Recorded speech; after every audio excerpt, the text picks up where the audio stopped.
बोलिए लक्ष्मी नारायण भगवान की जय। सज्जनों, माघ मास में पूर्णमासी तिथि का बड़ा विशेष महत्व है।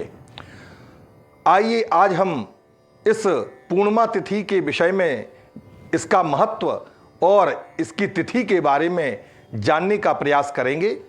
अगर आप हमारे चैनल पर नए हैं तो कृपया चैनल को सब्सक्राइब करें, लाइक करें और बेल आइकन को जरूर दबाएं ताकि आने वाले आगामी वीडियो आप तक पहुंच सके।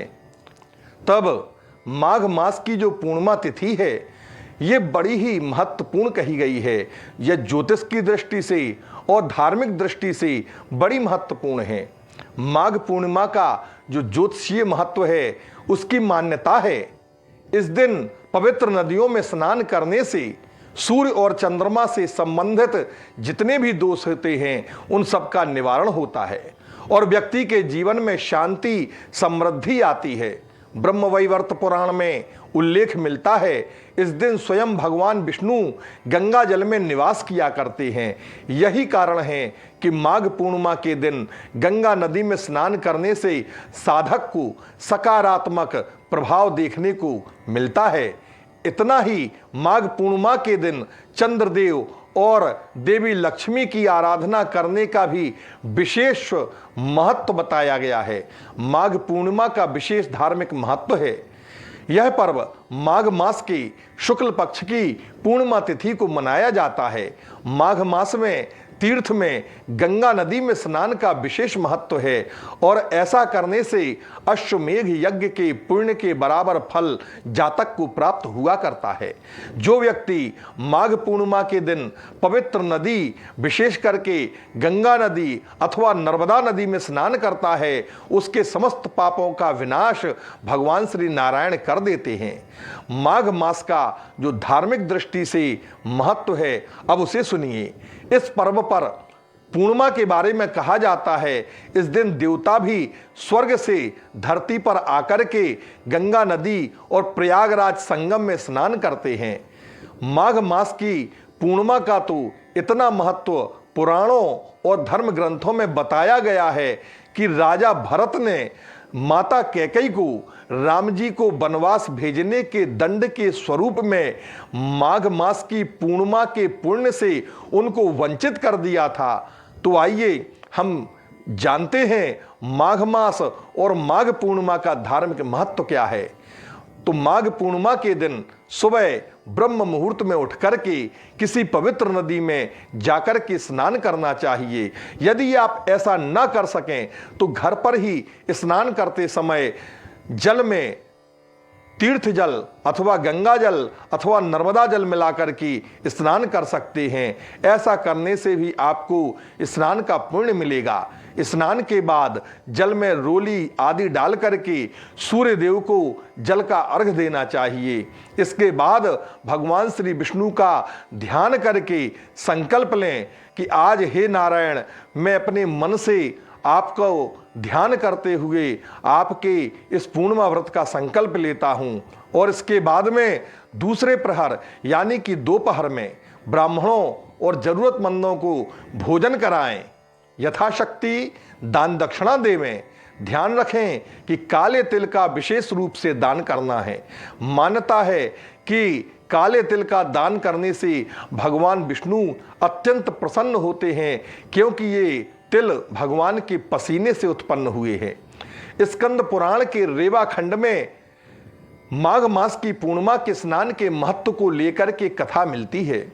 इसके अनुसार नर्मदा नदी के तट पर रहने वाले एक शुभ व्रत नाम के ब्राह्मण थे, जिन्होंने वेदों का सांगोपांग अध्ययन किया था और पूजा पाठ में उनका मन नहीं लगा।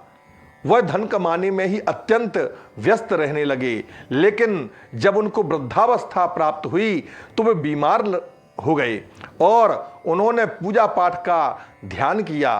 तब उन्हें अपना परलोक सुधारने की बड़ी चिंता हुई। उन्होंने क्या किया? उन्होंने एक श्लोक का पाठ किया, माघे निमग्नारु सलिले सुशीते विमुक्त पापास्त्रिदिवम प्रयान्ति। इस श्लोक का उन्होंने जाप किया। तब इस कथा के अनुसार शुभ व्रत ने 9 दिन तक इस श्लोक को पढ़ते हुए 9 दिनों तक नर्मदा नदी में प्रतिदिन स्नान किया और इसके बाद 10वें दिन उन्होंने अपने शरीर का परित्याग किया। शुभ व्रत ने यूं तो पूरे जन्म कोई भी पूजा पाठ व्रत आदि नहीं किया था और धन कमाने में कई बार लोगों को ठेस भी पहुंचाई थी, लेकिन माघ मास में पवित्र नदी नर्मदा में स्नान करने के कारण उन्होंने अपने पापों से मुक्ति पा ली थी। ऐसी कथा मिलती है कि शुभ व्रत को माघ मास में स्नान करने मात्र से ही स्वर्ग की प्राप्ति हो गई थी। इसी प्रकार दशरथ जी के पुत्र राजा भरत राम वनगमन का समाचार जब उनको मिलता है तो वह दौड़ते हुए माता कैकेयी के पास पहुंचे और अत्यंत क्रोधित हुए। इसके बाद उन्होंने माता कैकेयी को शाप दिया कि भ्राता राम को वन भेजने का अपराध जो उन्होंने किया है, इससे उनके सारे माघ मास में किए गए पुण्य नष्ट हो जाएं, साथ ही कभी भी उन्हें माघ पूर्णिमा पर स्नान दान करने का कोई पुण्य प्राप्त ना हो। तो सज्जनों, इस प्रकार से माघ मास की महिमा को बताया गया है। एक अन्य पक्ष के अनुसार गुरु रैदास जी का जन्म भी माघ पूर्णिमा के दिन ही हुआ था। उनका जन्म काशी में माघ पूर्णिमा के दिन रविवार को संवत 1398 में हुआ था। उनके जन्म के बारे में एक दोहा प्रचलित है, 1433 की माघ सुदी 15 दुखियों के कल्याण हित प्रगटे श्री रविदास। इसीलिए भी माघ पूर्णिमा का महत्व बढ़ जाता है। माघ पूर्णिमा के दिन किए गए धार्मिक कार्यों का फल कई गुना होकर के जातक को प्राप्त होता है, ऐसी मान्यता है। इस दिन स्नान दान और पूजा पाठ करने से जीवन में खुशहाली आती है। आइए जानते हैं माघ मास की पूर्णिमा तिथि और उसके स्नान दान के मुहूर्त के बारे में। तो पंचांग के अनुसार माघ मास में पूर्णिमा तिथि 11 फरवरी 2025 को सायं समय 6:17 से आरंभ हो रही है, जो कि 12 तारीख को सायं 6:28 तक व्याप्त रहेगी। अतः 2025 में माघ पूर्णिमा 12 फरवरी 2025 दिन बुधवार को मनाई जाएगी। अतः आपको बताएं कि इस दिन चंद्रोदय का समय सायं 6:32 पर है। आपको शुभ मुहूर्त में स्नान दान करना विशेष लाभकारी होगा। भगवान लक्ष्मी नारायण इसी तरह आप पर कृपा बनाए रखें।